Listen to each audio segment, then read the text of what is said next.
श्री गणेशाय नमः। परम परमात्मने नमः। वेदपुरुषाय नमः। महालक्ष्म्यै नमः। महासरस्वत्यै नमः। श्री गुरुचरणकमलेभ्यो नमः। वन्दे देवयोमापतिं सुरगुरुं वन्दे जगत्कारणं वन्दे वनजभूषणं मृगधरं वन्दे पशूनापतिं वन्दे सूर्यसकाशवैनेनं वन्दे मुकुन्दं प्रियं वन्दे भक्तजनाश्रयं च वरदं वन्दे शिवशङ्कर। बोलिए शंकर भगवान की जय। ब्रह्मा जी का रुद्र सिर नाम पड़ने का कारण सती एवं शिव का विवाह उत्सव। विवाह के अनंतर शिव और सती का वृक्षारूढ़ हो कैलाश के लिए प्रस्थान। नारद जी बोले, हे ब्राह्मण, हे विधे, हे शिव भक्त, आपने भगवान शिव के परम मंगलदायक तथा अवधूत चरित्र को सुनाया। हे तात, उसके बाद क्या हुआ?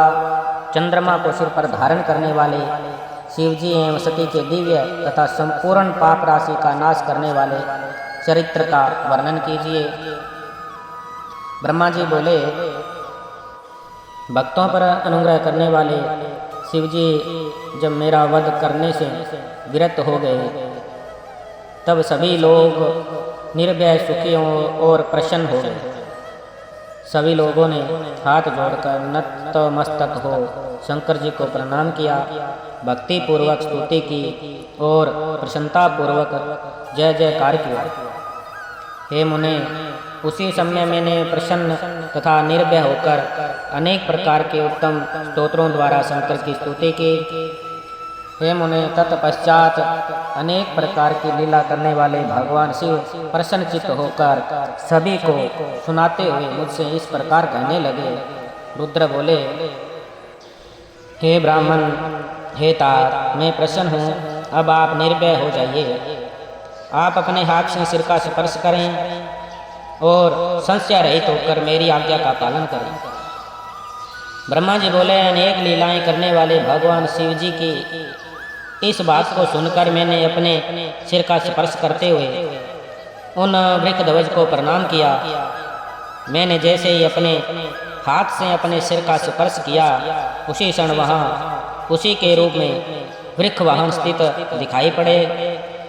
तब लज्जा युक्त शरीर वाला मैं नीचे की ओर मुख करके खड़ा रहा।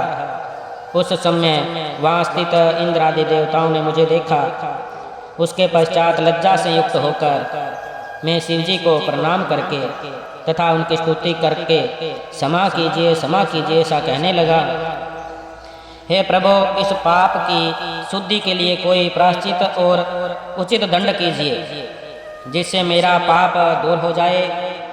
इस प्रकार मेरे कहने पर भक्तवत्सल सर्वेश शंभु अत्यंत प्रसन्न होकर मुझे विनम्र ब्रह्मा से कहने लगे। शंभु बोले, हे ब्राह्मण, मुझसे अत्यधिष्ठित इसी रूप से आप प्रसन्नचित होकर प्रार्थना में संलग्न रहते हुए तप करें।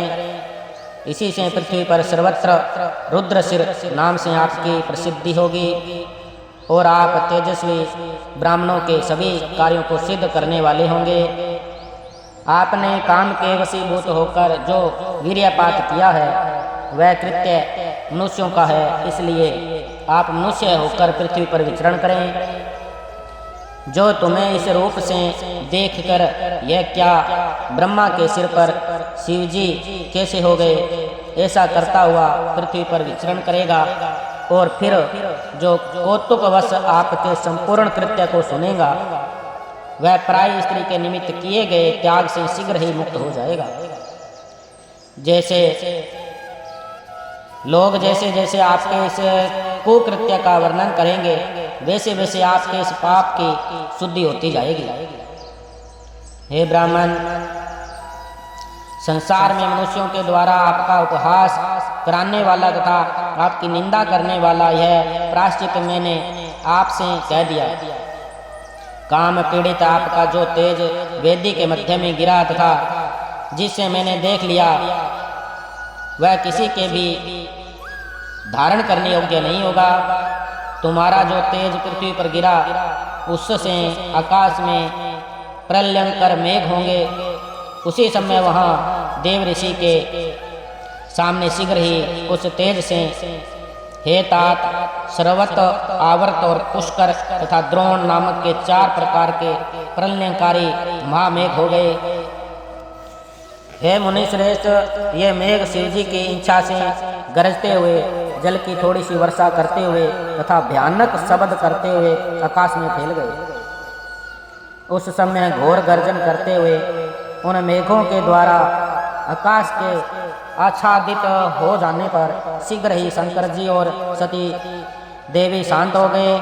हे मुने, उसके बाद में निर्भय हो गया और शिवजी की आज्ञा से मैंने विवाह के शेष कृत्यों को यथाविधि पूर्ण किया। हे मुनि श्रेष्ठ, उस समय देवताओं ने प्रसन्न होकर शिवजी के मस्तक पर चारों ओर से पुष्पों की वर्षा की। उस समय बाजे बजने लगे, गीत गाए जाने लगे। ब्रह्मागण भक्ति से परिपूर्ण हो वेद पाठ करने लगे। रंभा आदि अप्सराएं प्रेम पूर्वक नृत्य करने लगी। इस प्रकार हे नारद, देवताओं की स्त्रियों के बीच महान उत्सव हुआ। तदंतर यज्ञ कर्म का फल देने वाले भगवान परमेश्वर शिव प्रसन्न होकर लौकिक गति का आश्रय ले हाथ जोड़कर प्रेम पूर्वक मुझ ब्रह्मा से कहने लगे। ईश्वर बोले, हे ब्राह्मण, जो भी विवाहिक कार्य था उसे आपने उत्तम रीति से संपन्न किया है। अब मैं आप पर प्रसन्न हूँ। आप इस विवाहिक कृत्य के आचार्य हैं, मैं आपको क्या दक्षिणा दूँ? हे सुरश्रेष्ठ, आप उसे मांगिए, वह दुर्लभ ही क्यों न हो, आपको शीघ्र कहिए। हे महाभाग, आपके लिए मेरे द्वारा कुछ भी अध्यय नहीं है। ब्रह्मा जी बोले, हे मुने, शंकर का यह वचन सुनकर मैंने हाथ जोड़कर विनती भाव से उन्हें बार बार प्रणाम कर कहा, हे देवेश, यदि आप प्रसन्न हैं और यदि मैं वर प्राप्त करने योग्य हूँ तो हे महेशान, जो मैं कह रहा हूँ उसे आप अत्यंत प्रसन्नता के साथ सुनिए। हे महेश्वर, आप मनुष्यों के पाप की शुद्धि के लिए इसी रूप में इस वेदी पर सदा विराजमान रहिए। हे चंद्रशेखर, हे शंकर, जिसे आपके सानिध्य में अपना आश्रम बनाकर अपने इस पाप की शुद्धि के लिए मैं तपस्या करूं। चैत्र मास के शुक्ल पक्ष की त्रयोदशी तिथि को पूर्वा फाल्गुनी नक्षत्र में रविवार के दिन इस भूतल पर जो मनुष्य आपका भक्ति पूर्वक दर्शन करेगा, हे हर, उसके सारे पाप नष्ट हो जाएं, विपुल पुण्य की वृद्धि हो और उसके समस्त रोगों का सर्वथा नाश हो जाए। जो स्त्री दुर्भगा, गंध्या कानी अवस्था अथवा रूपहीन हो, वह भी आपके दर्शन मात्र से निश्चित रूप से निर्दोष हो जाए।